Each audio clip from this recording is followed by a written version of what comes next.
Ashhadu an la ilaha illallah wa ashhadu anna Muhammadan abduhu wa rasuluh. Allahumma salli ala Muhammad wa ala ali Muhammad. Qala Allah Ta'ala fil Qur'anil Karim, a'udzu billahi minasyaitonir rajim. Bismillahirrahmanirrahim. Innamal mu'minuna ikhwatun fa'aslihu baina akhawaykum wattaqullaha la'alakum turhamun.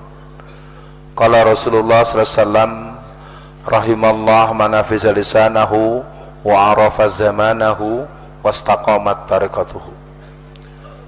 Pagi ini buat saya adalah pagi yang bersejarah untuk datang kembali ke Surabaya.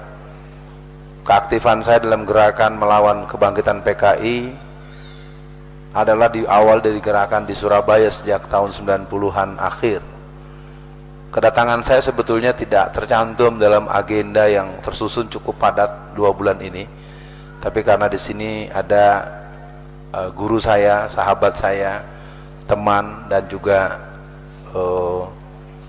idola tanda kutipnya, dalam artian sosok Hasyim Yahya itu telah menjadi viral di hati saya dan banyak kader-kader yang saya didik. Cuma sayangnya sampai hari ini belum ada yang bunuh Ahok ya. Maksudnya Ahok itu dibunuh misalnya. Ya. Jadi pada pagi ini kepada yang saya hormati Ustadz Fahim, saya bilang pada beliau pengajiannya ringkes, dalam, dan semoga menjadi dasar start materi kita pada pagi ini.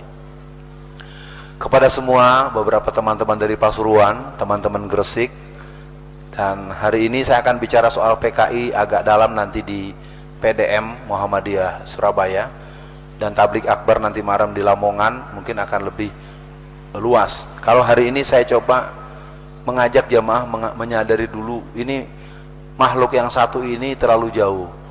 Kalau bahasa Betawi, kita udah ketelatan, kita sudah terlambat membahas Cina, karena Cina itu seperti penyakit jantung, jantungnya udah pakai ring, jantungnya udah susah ngalirin darah. Pilihannya memang cuma 2 ya.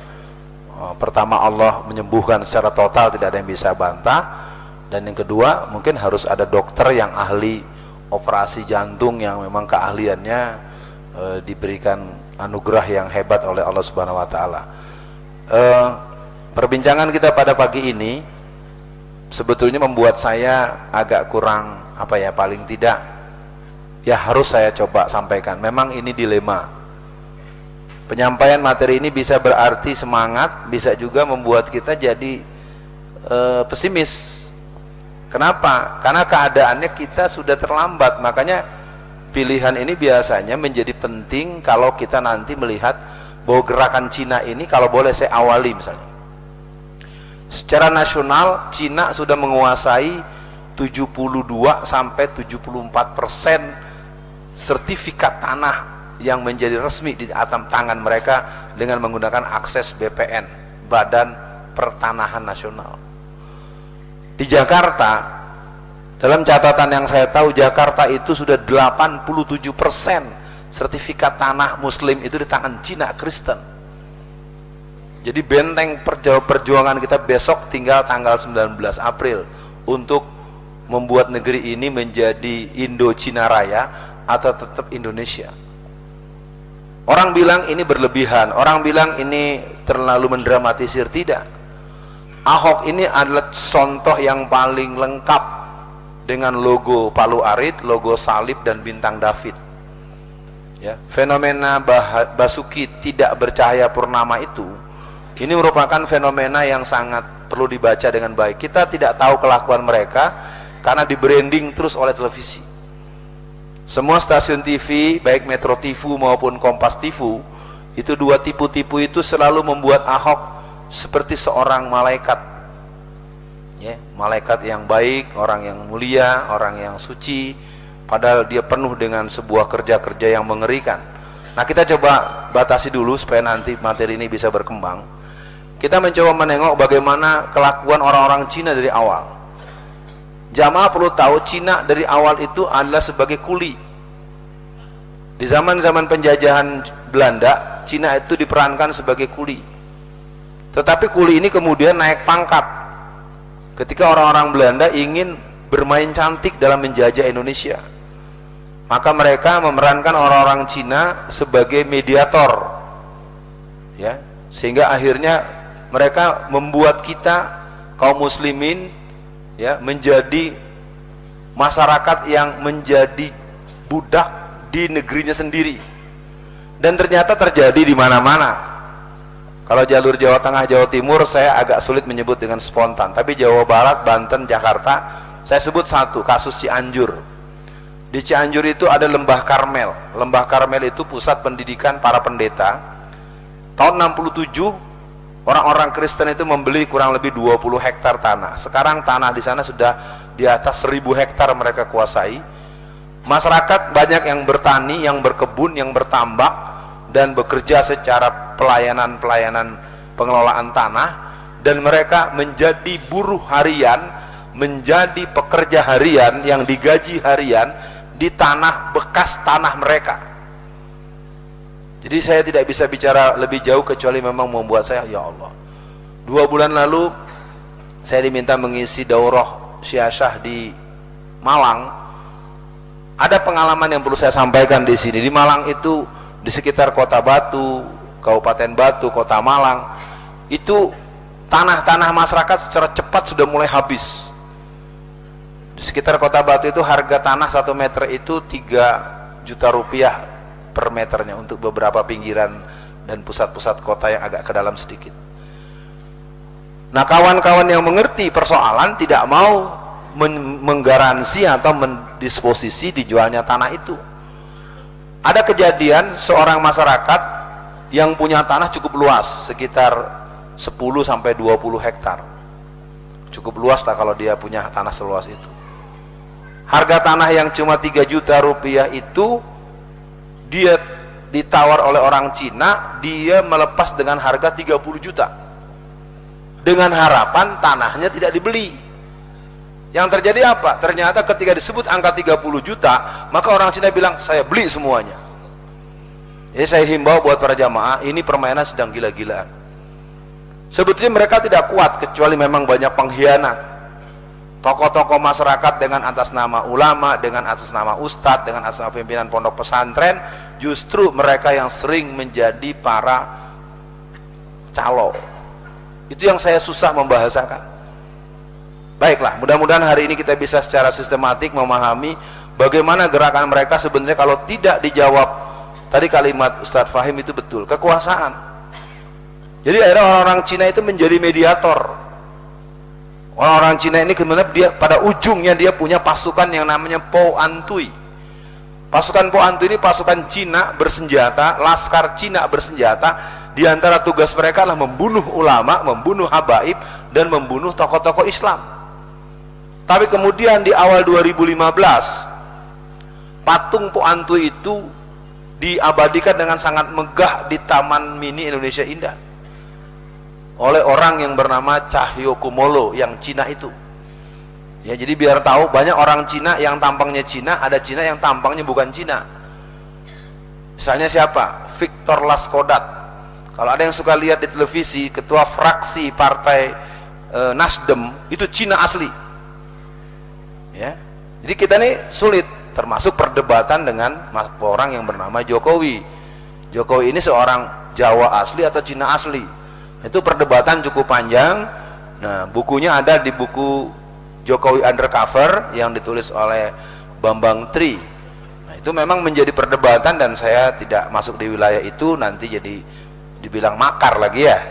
Ya, kita tidak takut, cuma persoalannya kita perlu paham dulu. Cina ini tidak bisa dilawan dengan cara yang emosional. Cina itu licik, licin, halus, culas, dan dia sering menggunakan tangan orang lain. Saya ceritakan kasus penggusuran Luar Batang. Luar Batang itu daerah nelayan di tepian laut di Jakarta Utara. Tanggal 10 bulan April tahun 2016, malam hari itu sekitar 400 tentara berseragam itu sudah bersemayam di satu kelurahan, satu RW. Ya, kurang paham nih kalau di Surabaya ini satu RW sama ya, RW juga ya. Saya mungkin suka banyak istilah-istilah pengelompokan, tapi ya. 400 tentara angkatan darat berseragam, mereka ada di satu lingkungan yang luasnya cuma beberapa RT, satu RW.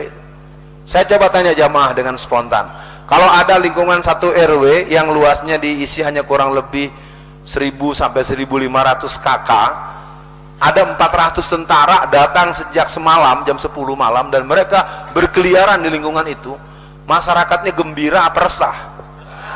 Itu yang terjadi. Dan besok harinya tanggal 11 bulan Februari bulan April 11 April 2016 itu kampung itu di Delco pakai traktor.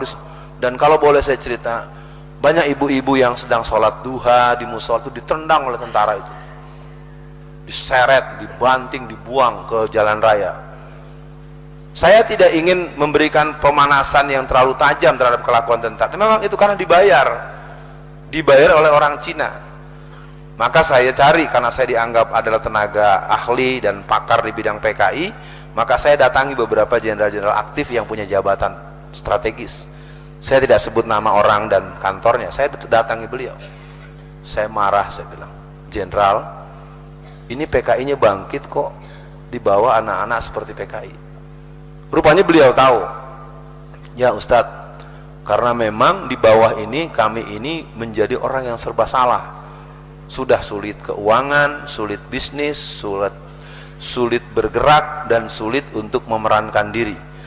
Karena senjata yang dimiliki oleh TNI Angkatan Darat maupun TNI secara umum itu jauh lebih rendah kualitasnya daripada polisi.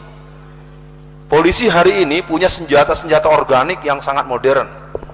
Jadi kalau sampai ribut polisi dengan tentara, tetap polisi akan habis, tetapi mereka punya senjata yang hebat." Saya tidak ingin lebih jauh, mungkin kita tuntaskan dulu ini, nanti kita dialog bagaimana Cina itu bergerak terus. Bagaimana Cina yang kemudian memberikan satu mekanisme sehingga 2% mereka menguasai kita. Jadi kita bisa pahami bagaimana apa usaha orang-orang Cina di masa-masa mereka menghadapi prakemerdekaan. Kita ingin katakan dengan tegas, tidak ada. Orang Cina itu selalu jadi benalu, selalu bertampil. Di zaman Belanda jadi hamba Belanda, di zaman Jepang Cina pernah dijajah Jepang. Silakan buka sejarah, Cina yang sebesar itu pernah dijajah oleh Jepang. Di zaman PKI, dia PKI, contohnya siapa? Ya Ahok. Ahok itu masuk menjadi Bupati Belitung Timur tahun 2004 lewat partai afiliasi Baperki. Baperki itu Cina PKI. Jadi dari awal Ahok memang PKI.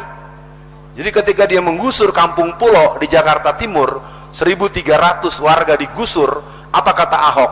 Jangan berikan sebutir nasi pun pada mereka, jangan berikan setetes air pun pada mereka. Memang begitu dia orang. Dan ketika terjadi demonstrasi rutin oleh teman-teman Front Pembela Islam setiap hari Jumat, dan ada kerusuhan pertanggal 13 Oktober 2015, maka anak-anak EV tertangkap 17 orang, 1 orang disiksa dan mati di tahanan polisi 1 orang, dan tidak pernah dibahas. Lalu terjadi rapat di Polres Jakarta Utara. Apa kata Ahok? Polisi, water cannon-nya jangan diisi air, ganti dengan bensin, biar mati semua orang yang demo itu. Itu persis pernyataan Stalin. Aku rela membunuh 30 juta mayat manusia asalkan aku berkuasa. Jadi dalam acara di Mata Najwa, di koran, di media televisi yang bernama Metro TV itu, ya, itu Najwa Shihab bertanya kepada si Ahok, "Hok, bagaimana Anda?" "Oh, biarin saja, biar aja 2.000 orang mati, nggak masalah, yang penting pembangunan Jakarta lancar." Itulah watak orang berpaham komunis. Jadi betul Ustaz Fahim, antum tadi singkat itu jadi pegangan buat saya. PKI bangkit, tapi kan perdebatan kita selalu memang PKI-nya ada, PKI-nya di mana? Nah, karena saya hari ini sudah terlanjur memberikan tema tentang Cina, saya tuntaskan dulu tentang Cinanya. Kalau nanti memang jamaah bisa mendalami, mungkin bisa ikut hadir di acara Muhammadiyah atau nanti malam. Tapi kalau mau baca, sempat saya buat ini buku selama 30 tahun saya berkelana, ini saya abadikan. menangkal kebangkitan PKI. Ini memuat sistematika gerakan PKI, tahapan-tahapan PKI, 10 langkah kebangkitan PKI. Di sini ada TAP MPRS nomor 25, hasil Kongres Ulama tahun 57, Undang-Undang nomor 27 tahun 1999. Jadi bagus buat pegangan para tokoh masyarakat bahwa PKI itu bukan sekedar ada, tapi memang mereka sudah sampai kepada kerja-kerja perjuangan mereka yang cukup serius. Nah, di tangan saya juga ada ADART PKI terakhir. Bagaimana kita berorganisasi bisa menghasilkan ADART? Waduh, luar biasa. Ini hasil kongres yang ke-10 di Magelang tahun 2010, tanggal 15 sampai 17 Agustus tahun 2010. Kongres yang ke-8 di Sukabumi Selatan, yang ke-9 di Cianjur Selatan, dan hari ini saya tidak menduga Ustadz Fahim itu membuka kalimat komunisme. Memang komunisme cukup sulit masuk ke dalam frame berpikir masyarakat, karena emangnya ada PKI. Yang jelas pernyataan Polda Metro Jaya Muhammad Iriawan yang dia bilang nggak ada itu PKI, mengada-ada saja PKI itu. Yang jawab langsung Riamiza Triakudu. Apa kata Pak Menhan, Menteri Pertahanan? Barang siapa orang yang mengatakan PKI tidak ada, dialah PKI-nya. Tolong camkan ya, bukan Alfian loh yang bicara. Alfian cuma mau kasih tahu itu. Ya, untuk nanti detail kita bisa putarkan filmnya nanti di PDM Muhammadiyah saja. Karena kalau dibuka di sini bolak-balik pindah-pindahin slide lama. Ya, artinya pada hari ini saya ingin mengatakan berbicara Cina sebetulnya bicara situasi yang sangat berbahaya. Ya, karena Cina ini bekerjanya mengarah kepada pekerjaan-pekerjaan bergerak-gerak, padahal saya tidak melakukan ini nih.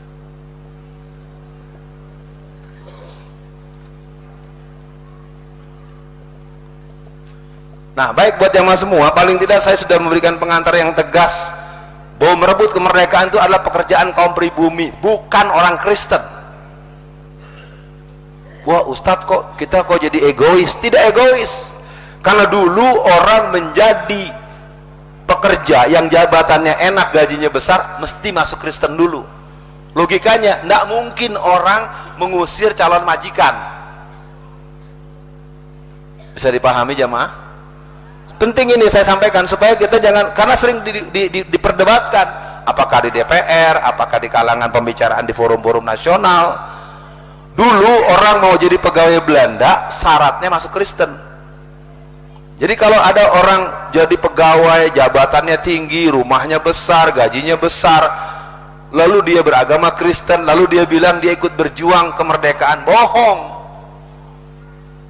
Tidak ada, sama dengan kasus ABRI. Kalau kita mau paham kenapa tentara sejak tahun 60-an ke sini tidak dekat dengan kita, karena ketika Belanda pergi datang Jepang, maka muncullah laskar-laskar rakyat yang sangat dikenal adalah model-model Kenin dan Keibo dan Heiho. Tapi yang paling kuat ada 3, Hizbullah, Sabilillah, Mujahidin.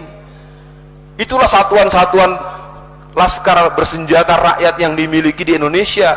Hizbullah, Sabilillah, Mujahidin. Kemudian merubah menjadi TKR, BKR, TRI, TNI.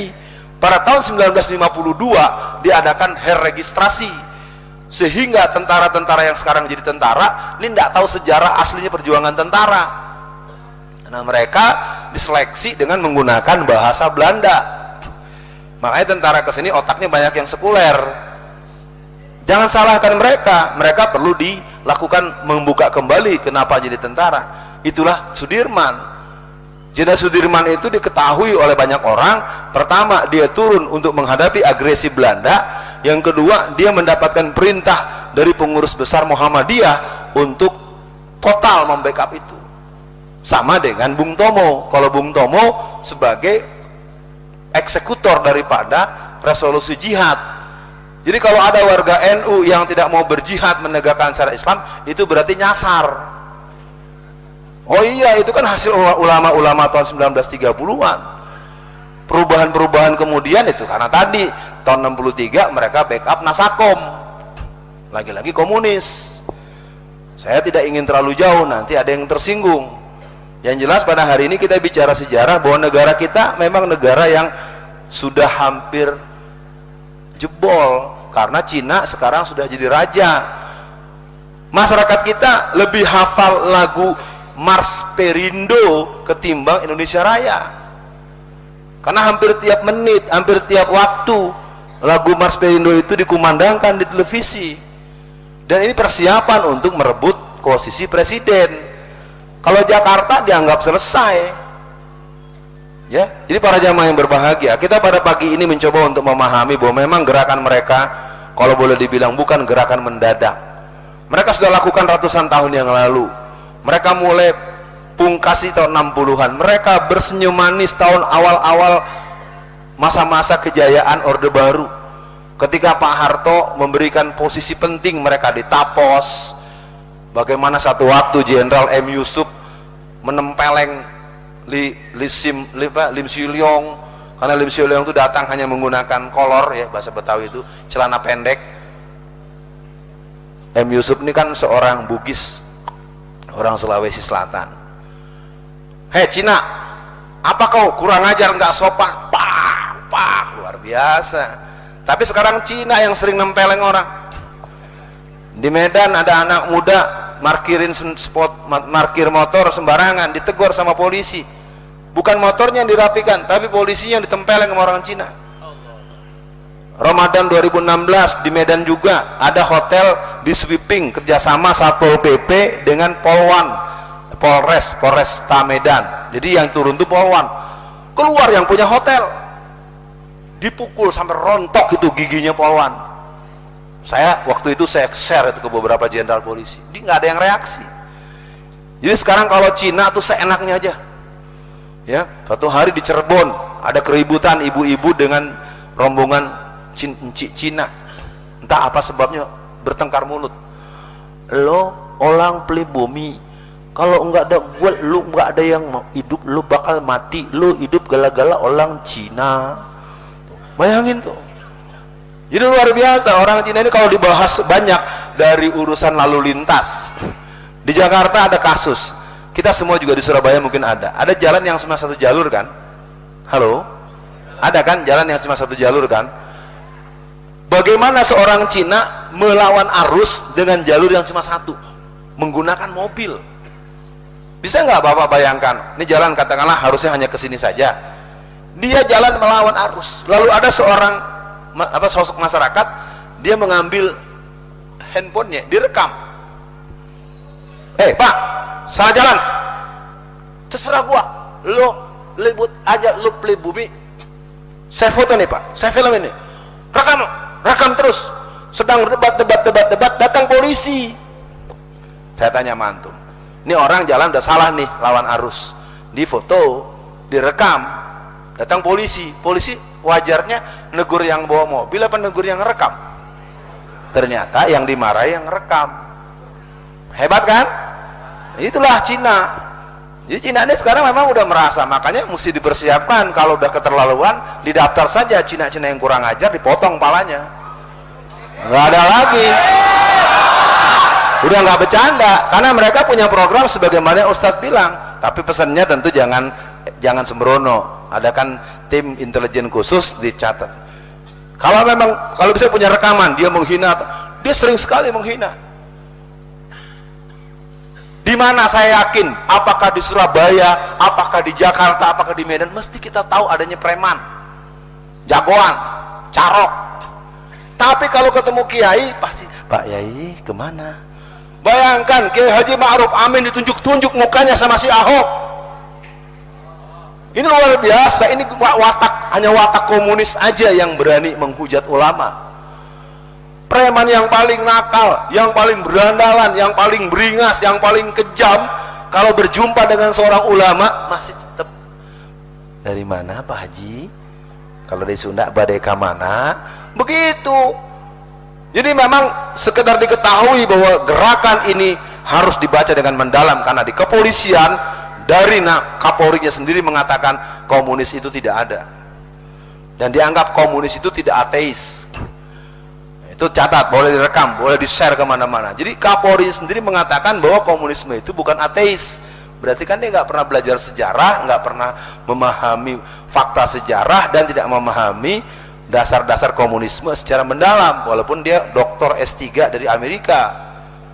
Ya itu saya dapat bukan ngobrol biasa. Kita sudah intens berdebat, dan tapi karena merasa pejabat, dia bilang jangan khawatir dengan komunis. Nah kita catat Pak Iriawan. Nah sekarang kita teruskan. Apa yang perlu kita catat? Indonesia menjadi butuh bantuan Cina, dan akhirnya kita berketergantungan dengan Cina. Siapa saja sekarang, kalau Cina libur kita bingung. Toko tutup, fotokopian tutup, ini tutup, ini tutup. Kalau Cina libur kita kelimpungan. Dan catat baik-baik bahwa Cina hari ini memang sangat menghina kita. Dia sangat menghina kita, dan dia bilang apa? Pokoknya tenang aja, kalau umat Islam kaum pribumi mah yang penting dikasih duit. Dia mah kalau dikasih duit juga belain kita. Itu yang mereka tahu. Maka yang mereka sangat takut adalah para ulama-ulama, para tokoh-tokoh masyarakat yang tidak mau diberi sesuatu oleh dia. Cuma saya nggak pernah lihat ada yang nolak sih, karena besar Pak ngasihnya. Nauzubillah. Semoga kita termasuk orang yang berani menolak kalau dari mereka. Ya memang keadaan tidak ringan. Sekali lagi saya ingin katakan, apa yang saya katakan nanti akan bisa kita bahas dalam tanya jawab. Karena gerakan Cina ini sekarang sudah tinggal pasang, menang Ahok, dia akan kibarkan bendera Palu Arit. Jadi Ahok ini merupakan pintu masuk, gelombang. Jadi kalau kita baca dengan tegas, masuk Ahok menang, reklamasi jalan terus. Di situ akan ada sekitar 40-80 juta orang yang tinggal di sekitar Jakarta Utara. Belum yang di Gresik, belum yang di Bali, belum yang di mana. Jadi bentengnya Jakarta. Makanya di sini harus berhitung bagaimana agar Jakarta Ahok itu bisa kalah. Wah, kami orang Surabaya, Ustadz, bagaimana caranya? Orang-orang Kalimantan, orang Palangkaraya, orang Pontianak, orang Batam, orang Medan, Cina itu pada tanggal 28 Januari 2017 di hari raya mereka libur hari rayanya, ditutup kelentengnya, ditutup wiharanya, mereka berangkat semua di Jakarta, sudah membawa KTP Jakarta. Lalu orang Surabaya berbuat apa buat tanggal 19 April nanti? Saya yakin Bapak punya saudara di Jakarta, telepon, pastikan dia tidak milih Ahok. Bapak punya cucu, punya menantu, punya teman alumni pondok, teman belajar, semua ayo mulai bergerak. Telepon ke SMS ke WhatsApp kah, tanyakan satu-satu, japri satu-satu, pastikan bahwa mereka tidak memilih nomor 2. Ustadz mau ceramah, mau kampanye. Sekarang terserah aja tuan-tuan mau mikir apa. Uang mereka punya, polisi mereka punya. Kalau mau tahu kemarin pencoblos itu banyak rombongan datang bawa pedang, minta milih Pak. TPS ketakutan semua, polisi diam aja pura-pura nggak lihat. Sampai segitu kalau mau tahu. Jadi ada nggak boleh, yang muslim nggak boleh masuk. Di situ coblosnya Ahok semua. Ada Ahok 100%. Betulan ini. Makanya sekarang dari sini saya tidak mengajak kita berbuat yang anarkis dan melawan hukum. Pertama, bantu dengan doa. Kedua, yang punya saudara, teman alumni pondok, teman sekolah, mungkin ada kemenakan, ada mantu, ada anak yang sedang kuliah, atau saudara yang dipastikan punya KTP Jakarta, tanya dulu, kamu nyoblos apa nanti tanggal 19? Pokoknya awas ya, jangan nanti kalau kamu meninggal nggak disolatin. Itu kejadian tuh di beberapa daerah udah mulai. Wis, pihak gereja jawab. Kata pihak gereja, kalau tidak mau disolatin nanti akan kami urus. Nah, biarin aja, biar jelas dia mempertegas sebagai orang kafir. Jadi ceramah itu benar-benar tadi. Nah, ini persoalannya. Maka kita pada hari mencoba menengok dulu supaya kita jangan hanya emosional. Apa yang mereka lakukan, apa kerja mereka. Nah, kerja-kerja mereka ini akan kita lihat supaya kita juga jangan lupa di Surabaya dan sekitar Jawa Timur ini kita punya persoalan. Paling tidak kita punya catatan ada 600 triliun uang kita yang digenggam oleh orang-orang Cina. Dalam jumlah yang lain ada yang namanya editansil 1,7 atau 1,3 triliun. Seorang Patrialis Akbar sengaja digitukan supaya dia tidak bisa mengawal proses Ahok. Ahok karena dia anggota Mahkamah Konstitusi yang tegas-tegas memberikan disposisi agar Ahok ditangkap. Tapi kan kita sudah, karena udah masuk, udah pakai kaos, pakai rompi oranye, semua kita udah ikut. Nah, tokoh Muhammadiyah korupsi. Itu kan yang muncul kemudian. Sebelumnya Bang Irman Gusman. Jadi kalau saya kasih tahu jamaah, formatnya gini polanya. Saya Cina, yang ngasih itu orang Cina, namanya Basuki juga. Bukan si Ahok. Datang nih, misalnya bapak pejabat. Jadi bapak saya paksa terima uang. Kan 100 juta nggak berapa besar bawaannya kan. Bapak dipaksa. Ketika bapak dipaksa, petugas KPK sudah datang, wartawan sudah foto. Gitu tuh mainnya. Kan dalam ilmu hukum, yang penting ada bukti, ada saksi. Nah sementara kita hanya nonton televisi. Di televisi kan, wah pemirsa, inilah salah satu anggota Mahkamah Konstitusi, Bapak Badr Aziz Akbar dinyatakan OTT, kan gitu, tertangkap tangan. Itu permainan berulang, itu terjadi kepada yang lain-lain. Tapi kalau yang Cina-Cina, maling-maling republik seperti Megawati, seperti SBY, segala macam, nggak ada yang tangkap. Nggak mungkin uang 6,7 triliun lepas kalau tidak ada tanda tangan presiden. Kenapa kemudian terjadi keributan ketika Laksamana Soekardi mulai diurus oleh KPK? Karena nanti akan mengarah kepada Megawati. Jadi uang yang sebanyak 600 triliun ini sebagai sebuah bancakan BLBI, belum lagi sambungan Indosat, belum lagi sambungan blok gas Tangguh, belum lagi kapal tanker. Jadi korupsi besar-besar itu dilakukan oleh orang-orang yang dianggap tokoh. Apalagi kemarin terang-terangan menghina agama dan mengatakan tidak ada hari akhirat, jelas komunis. Nggak ada lagi. Jadi gerwaninya udah memproklamirkan diri. Bahkan di Surabaya juga yang mengatakan akan mencabut FPI sampai ke akar-akarnya. Ingat itu. Jadi yang menyatakan itu Satgas atau DPC PDI Perjuangan Surabaya. Kalau sampai mencabut FPI ke akar-akarnya, kalau secara organisasi kita nggak ada masalah. Ente maksudnya mencabut FPI atau mencabut Islam ke akar-akarnya? Itu akarnya. Maka untuk hari ini pembahasan Cina adalah bab kita untuk menegaskan bahwa memang bab jihad sudah depan mata kita. Takbir.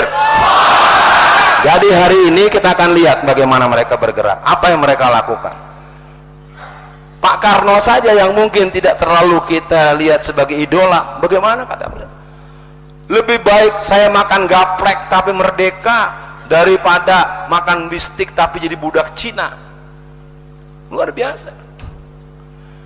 Beliau dulu punya keluaran undang-undang atau peraturan yang namanya PP 10. Orang Cina itu tidak boleh punya usaha bisnis sampai ke bawah, hanya boleh paling tinggi di ibu kota kabupaten dan ibu kota madya. Sekarang sampai ke ujung, dari yang namanya sendal, yang namanya beras, yang namanya telur, yang semua punya dia. Nanti kita lihat bagaimana detailnya mereka itu berbuat, dan tentu saya harus batasi sampai kita berdiskusi dengan mendalam. Zaman reformasi, kalau yang tidak cukup tahu keadaannya, ketika kerusuhan tanggal 13-14 Mei, yang namanya bandara, apa Juanda, apa Bandara Soekarno-Hatta, itu bandara-bandara, mobil-mobil, pesawat-pesawat yang Boeing 74 itu besar, penuh isi uang semua, dan mereka berangkat ke Singapura dan berangkat ke Cina. Jadi ketika reformasi bergolak, terjadi kerusuhan, itu orang-orang Cina itu pergi dari Indonesia membawa uang dalam jumlah yang sangat besar. Jadi mereka sebenarnya tidak ada cintanya kepada Indonesia. Mereka itu memang warga negara Indonesia, tapi mereka bukan bangsa Indonesia. Beda dengan orang Arab. Orang Arab itu jelas Raja Salman datang ke sini, walaupun belum tentu menuntaskan, tapi minimal menghibur kita dari kekejaman Cina yang kurang aja. Cina cuma 1,6 triliun yang direalisasi. Yang lain jumlahnya sekian ribu triliun cuma dalam kertas dan janji-janji di atas kertas. Raja Salman konkret dengan menginvest sebanyak 300, dan itu semua tanpa bunga, nol bunganya. Jadi pada hari ini kita coba untuk di bagian apa kita akan mengambil peran. Kita akan tengok bagaimana gerakan reformasi, bagaimana mereka.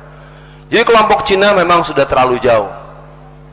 Di Jakarta itu kalau ada keributan, warga dengan warga, warga dengan aparat, "Tuh, gue bilangin Ahok lo, gue bilangin Ahok lo." Sampai gitu Pak. Jadi mereka kalau udah salah nih, parkir salah atau apa, ditegur sama aparatnya dilawan. Terus gue bilangin Ahok. Jadi Ahok itu udah seperti memang hero, pahlawan buat mereka. Dan catat pilkada kemarin, seluruh Cina 100% milih Ahok. Yang katanya paling galak, paling protes, ternyata nyoblosnya Ahok juga. Tapi Muslim 40% nyoblos Ahok. Ini kan pertanyaannya tidak bisa kita marahi mereka, karena memang kita mengandalkan masjid dan majelis taklim. Dalam teori sosial, partisipasi keagamaan itu, kalau di Surabaya saya tidak tahu ya, di Jakarta mati-matian saja masjid majelis taklim itu hanya bisa memenangkan 20% suara. Harus keluar out of the box. Udahlah, kalau antum kurang cocok dengan sistem ini, jangan berisik dulu. Ini kan ada yang bilang pemilu kafir lah, bikin selebaran lagi, jangan ikut nyoblos lah. Saya nggak bisa omong banyak. Ada yang begitu, tapi sekarang setelah 212 agak sadar dikit lah. Mudah-mudahan nggak begitu terus. Saudara sekalian, saya ingin ajak kita coba menengok dengan baik bahwa kita memang berada kepada satu situasi yang cukup luar biasa. Ya. Jadi bagaimana gerakan-gerakan mereka itu merupakan sebuah gerakan yang membangun kekuatan yang membuat kita tidak berdaya. Uang. Saya akan kasih refleksi pemilihan gubernur Jakarta tahun 2012. Mohon maaf mungkin kalau ini direkam jadi catatan tidak enak. Siapa Jeffrey Al-Bukhari, jurkamnya Jokowi Ahok? Allah jawab, fayanzuru kaifa kana akibatul mukazzibin. Walaupun saya diprotes oleh anak-anak saya, tapi jangan diomongin yang gitu. Ya Allah jawab, kepalanya bentur pohon, mati. Dia jurkam Ahok, patungnya banyak di kota. Suryani Tahir, Mubaligo terkenal Jakarta juga. Ridwan Saidi juga. Kalau mau tahu, kita menghadapi situasi berat ini karena pengkhianat yang pernah memenangkan Jokowi tahun 2012. Terus terang saja, saya sudah ingatkan waktu itu. Ketika saya ceramah kemana-mana mengingatkan itu, mereka tidak ada yang membantah. Tapi apa yang saya alami, setiap saya mau keluar, setelah saya isi pengajian atau tausiah, Ustaz, uangnya mana buat kami? Ustaz kan habis kampanye. Jadi saya menerangkan jangan pilih Jokowi Ahok, itu dianggapnya saya tim sukses. Saya diminta, rata-rata minta 200 juta. Saya bilang, astagfirullahaladzim, saya ini bukan tim sukses. Saya bilang, saya kebetulan memang aktif politik, saya memang membidangi analisis intelijen dakwah, dan saya mempelajari gerakan PKI. Jadi penjelasan yang saya sampaikan tentang bahaya Jokowi Ahok pada tanggal 20 September tahun 2012 itu, sepanjang ingatan saya di mana saya menerangkan, masyarakat terima. Cuma ujungnya kalau saya mau keluar, kalau bahasa Betawinya boro-boro diongkosin, yang ada gue dimintain duit. Benar-benar minta Pak, nggak ngomongnya nggak malu-malu. Ustadz kan udah ceramah tadi soal itu. Ntar kita pilih deh, bukan Ahok, tapi mana 200 juta aja. 200 juta tuh aja, kecil kata mereka. Saya tidak bisa lebih jauh. Mari kita lihat bagaimana mereka berbuat dan kita sampai kepada kerja-kerja mereka. Strategi Cina menguasai Indonesia, yang pertama menguasai tanah dan lahan. Cara mereka sistematik dan biasanya menggunakan tangan oknum ustadz, oknum ulama, oknum ya, dan oknum tokoh yang didengar omongannya oleh masyarakat. Saya tidak berani bicara Jawa Timur, Jawa Tengah, saya bicara Tangerang aja lah. Tangerang ini saya ketua Majelis Syuro Masjid Tangerang Raya. Saya malu ceritain, tapi saya ceritakan faktanya. Tanah-tanah rakyat itu habis karena memang yang jadi calo, kalau di Surabaya calo apa? Calo ya? Ya begitu. Masyarakat yang bodoh, masyarakat yang tidak pernah mondok, masyarakat mereka tidak mau sembarangan jual. Pak Ustadz, tanah saya ditawar oleh Sumarekon, kumaha teh Pak Ustadz, bagaimana? Karena Ustadz ditanya, Ustadz bilang, tenang, dicatat satu-satu. Ntar ada 1, 2, 3, 20, ntar dia yang nawarin ke sana. Akhirnya tanah itu dijual, dibeli oleh pihak mereka dengan harga yang ditentukan oleh si Ustadz. Terus terang aja, habis. Itu satu. Yang kedua, kalau tanah itu dia beli misalnya sebuah daerah 10 hektar, ini kalau saya beri kabaran buat bapak-bapak di sini, ibu-ibu di sini, Dia beli tanah 10 hektar, tapi nanti dia akan bikin pagar, paham ya pagar ya, pokoknya dia bikin pembatas. Belinya 10 hektar, tapi dia bikin pembatas tuh sampai 100 atau 1000 hektar. Kan yang punya tanah marah. Marahnya kemana? Ke lurah kan? Lurah bukan nyalahin yang Cina, malah nyalahin kita. Udahlah, nggak usah ribut-ribut. Tanah itu udah disogok duluan. Akhirnya kita disuruh jual tanah, yang mana harga tanah ditentukan oleh lurah, karena lurah udah ngambil bagian. Terus terang saja, itulah yang membuat saya sampai hari ini buat mereka ini. Jadi mereka kejar saya terus, antaranya mereka 2 kali ngirim utusan agar saya jangan ngomong begini terus. Dikasih uang, Ustaz, nggak banyak, cuma 1 dus Indomie. Itu yang pertama tuh, tahun berapa? Tahun 97 atau 98. Yang terakhir dia, karena saya dekat dengan tentara, dia utus 6 orang jenderal ngajak makan. Ujung-ujungnya ngasih ini cek, nggak banyak, cuma 6 miliar nih. Saya kan ini juga ya Allah, gimana tuh Ambo?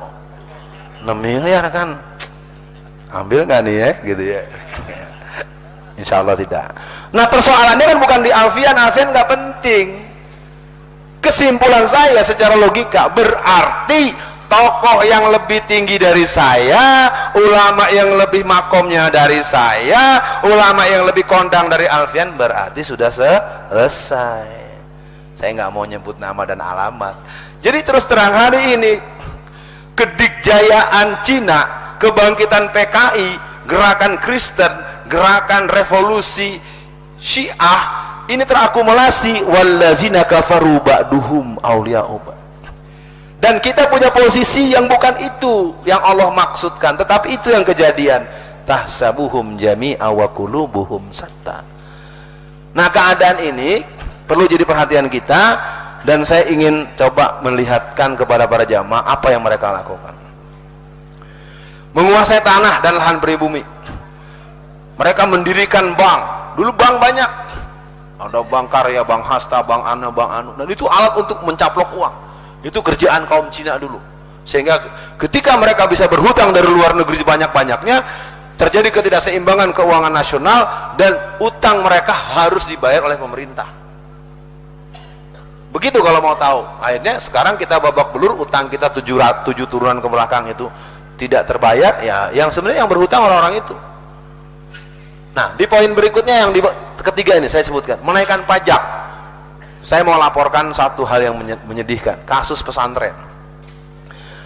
Di akhir periode Pak Fauzi Bowo, itu pesantren di Jakarta ada 96 pesantren.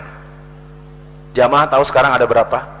Setelah disikat oleh si PKI Jokowi itu dan oleh Cina PKI si Ahok itu, sekarang jumlah pesantren di Jakarta tinggal 25. Kenapa? Karena pesantren-pesantren yang tanah wakaf itu Ustaz, dikasih pajak yang tinggi. Karena pajak tidak sanggup bayar, tahun kemudian diancam oleh Pemda, akhirnya diambil alih dan dibayar dengan ganti rugi seenak perutnya Pemda. Yang begini nggak dipahami. Sama dengan pembayaran pajak. Rumah yang harganya 1 miliar di masa rezim manusia kafir PKI laknatullah si Ahok ini, dia menggratiskan pajak. Ini gaya mau setung, gaya komunis. Jadi rumah masyarakat yang harganya 1 miliar, PBB-nya dikasih 0. Maksudnya apa? Supaya dianggap orang baik. Itu terjadi di kalangan ibu-ibu. Saya kesulitan menerangkan di pengajian ibu-ibu. Ibu-ibu terhisteris. Ya Allah, alhamdulillah punya gubernur soleh seperti Ahok. Gimana nggak pusing nerangin nama ibu-ibu? Kenapa? Karena ibu-ibu yang berangkat bayar pajak kan, uangnya uang dari bapaknya, karena hari kerja kan bapaknya titip, Bu, nggak bayar ini, pergilah ibunya, pas di print 0 rupiah. Mulianya Ahok. Bagaimana menerangkan begini? Sementara ini tahun 2016 gratis, 2017 gratis, 2000 nanti 2000 kemudiannya disuruh bayar, dirapel, digabung, nggak bisa bayar, rumah bapak disita. Ini kan gaya PKI banget, tapi nggak ngerti-ngerti, susah, sumbu pendek, merasa dia, termasuk KJP segala macam terlalu banyak. Ini pajak ini luar biasa. Pajak ini telah membuat masyarakat pribumi tergusur. Ya, ini kerjaan pemukanya sebenarnya, otaknya sebenarnya awalnya Jokowi, terus terang aja. Jokowi itu benih-benih sepihaknya masih ada. Itu watak PKI yang suka aksi sepihak. Mau bukti? Libur 1 Juni. 1 Juni itu adalah Pancasilanya PKI. Sekarang kan 1 Juni libur nasional kan? Kapan dibahasnya? Dibahas dengan siapa? Nggak boleh dong, negara ini bukan negara pala lo. Negara bukan negara pribadi, bukan negara punya kamu Jokowi, negara kita. Tahu-tahu 1 Juni libur, Pancasilanya tahu. Pancasila yang kelima itu adalah ketuhanan, ketuhanan nomor 5. Ini adalah Pancasilanya Marxis. Tapi apa, udah libur, yang nentukan presiden, sepihak. Sikap aksi sepihak itu watak kader komunis. Nggak mau musyawarah, seenak perutnya aja, itu dia kan ngurus negara. Negara kan memang bukan muslim semua, tapi muslim kan mayoritas. Masanya gara-gara mengakomodir yang minoritas dianggap nggak ada, kurang ajar betul. Harus diberhentikan jadi presiden kalau begitu. Ntar habis ngaji dibilang makar nggak nih? Kita lihat kerja mereka. Jaringan bisnis Cina adalah sebuah jaringan bisnis yang rumit, tersusun dengan sangat rapi, bermain di bawah tanah, ditutupi oleh penguasa dan menggolkan kepentingan Cina. Nanti kalau ada yang bisa main ke toko majalah, cari, tapi ini urusannya mungkin referensi aja. Ini ada satu bagus tulisannya tentang mafia Cina di pesisir Jawa. Ya, saya bukan tukang majalah, saya cuma kasih referensi aja. Ya, kalau buku ada di depan. Tapi ini baik dicari, masih ada mungkin di toko-toko majalah. Ya. Karena nggak bisa kita bercanda, mereka mainnya rapi. Ya, kerja-kerja mereka rapi, makanya pengajian-pengajian model gini ini kan jadi bermata dua, Ustaz. Kita bahas begini, emang semuanya orang ngaji sini? Yang Intel mungkin ada ya, yang dari Koramil ada ya. Mending kalau dia muslim, karena bukan muslim pakai songkok juga, pakai koko juga. Kalau yang muslim kita tinggal berdoa semoga Allah teguhkan iman Islamnya. Ya, kalau yang bukan mudah-mudahan dapat hidayah. Tapi kalau yang PKI tinggal dibelah kepalanya. Nggak ada, melawan orang berpaham komunisme itu cuma satu, karena enggak kita yang dimati nanti sama dia. Tapi jangan sembrono, bukan karena semangat, karena dendam pribadi, ya jangan, nggak boleh. Jihad bukan dendam. Nah, kita tuntaskan, mudah-mudahan waktu kita cukup, walaupun saya lihat tidak mungkin materi semua disampaikan. Ini belum separoh ya. Materi ini memang spesial dibuat untuk membahas gerakan Cina. Jadi gerakan mereka luar biasa. Jadi kalau boleh saya bilang, kita ini bangsa Indonesia, umat Islam ini seperti di rumah sakit unit gawat darurat. Saya konfirmasi dulu dengan jamaah nih. Ini udah pada pulang-pulang nih, 2, 3, 4, 5, 6, 7. Kalau pulang-pulang caranya begini, gue jauh-jauh dari Jakarta, lu pada pulang seenaknya aja, gue tutup aja pengajian nih. Ntar dulu, nanya dulu ya. Enggak, kalau 2 orang, tapi kalau sekali berlima, masa kan ada muat juga apa 5. Sampai selesai atau saya cukupkan sampai di sini? Udah, ya nggak perlu banget, jangan pada pergi dong, kan kelihatan sama saya nih ya. Nah, ya udah ya, nanti diskusi mendalam. Nah, perang asimetris mungkin pernah didengar. Saya akan coba memberikan rincian saja bagaimana kerja mereka. Ya, mudah-mudahan poin yang terakhir ini jadi pegangan buat kita, bahwa mereka memang sudah sampai di posisi menguasai hampir semua sentral. Sayang film-film nggak bisa kita buka ya, waktunya masalahnya. Dan lagi saya dapat amanat nggak boleh ada suara musik, jadi serba salah saya ini ya. Tapi memang nggak boleh, ikutin aja dulu arahan. Nah, kita lihat nih sekarang satu-satu. Secara faktual orang Cina sudah melakukan penjajahan ekonomi bangsa Indonesia. Semua mall tiap kota di Indonesia 100% milik Cina. Importir barang, eksportir hasil bumi, pemilik toko, tengkulak, pemilik pabrik, pendukung semua, presiden tiap zaman, media cetak, udah semua dia pegang. Nggak bergerak kita nggak tahu bejatnya si Ahok mengencaplok uang yang ada di sumber waras sebanyak 400 miliar, nggak pernah dibahas. Bagaimana si Ahok membeli tanah milik Pemda. Bisa dibayangkan nggak seorang gubernur membeli tanah di tanah miliknya sendiri? Coba, orang gila kan? Tapi nggak ada yang mempersoalkan dia, Pak. 869 miliar korupsi itu dia. Ini Ahok udah kebanyakan korupsinya, kalau dalam hukum agama itu sudah harus dirajam itu. Tapi malah dibilang pahlawan. pemimpin yang mulia, apalagi ibu-ibu tadi bilang seorang Kristen yang soleh. Tahu ngaji di mana tuh ibu? Bukan di sini, Honol di Jakarta Timur, ya. Jadi kalau kita lihat apalagi yang mereka lakukan, kita coba tengok mereka. Saya lihat yang nomor atas, tolong disimak. Menteri pengamat politik yang namanya Maria El Kapangestu itu orang Cina. Dia tamat S3 tahun 1982. Saya ingat betul dia. Dia orang CSIS. Ketika dia menjadi menteri perdagangan, dia sudah membuat perjanjian dengan Cina tahun 2005 dalam bentuk Cina pasar bebas 2005. Tapi perjanjian itu dirahasiakan selama 5 tahun. Setelah 2010 baru diumumkan sebagai perjanjian dagang antara Cina dan Indonesia. Ini luar biasa, jahat. Tetap Cina akhirnya si Maria, walaupun dia orang Indonesia. Dia warga negara Indonesia tapi bukan bangsa Indonesia. Itu watak orang Cina. Jadi Cina itu ada yang namanya diaspora Cina. Beda dengan orang Arab. Kalau orang Arab itu ikatannya iman. Dia menyatu dan dia yang membela, dia yang menyatakan Indonesia merdeka di awal, langsung dijawab oleh Mesir, dijawab oleh negara-negara Timur Tengah. Ya, jadi jangan ikut-ikutan tuh bilang Arab-Arab. Ya, Arab datang kemarin bagi duit, Cina cuma buat catatan doang. Ya, orang mah duit beneran cash tuh Pak, 300 sekian triliun itu. BLBI, daerah Jakarta segala macam, perkantoran gedung segala macam, toko elektronik. Yang terakhir, bawa senjata api. Jadi Anda hati-hati juga kalau ribut-ribut sembarangan, harus hitung-hitung. Ntar Anda baru dia keluar dari situ Anda ditembak. Bukan kita nggak berani mati ya Satya, tapi kalau mati cuma ngelawan Cina doang sayang. Kalau mati abis motong kepala si Ahok keren itu ya. Takbir. Set, gitu kan. Kepala Ahoknya kita potong, kita gantung di tiang listrik, bikin tulisan siapa menyusul.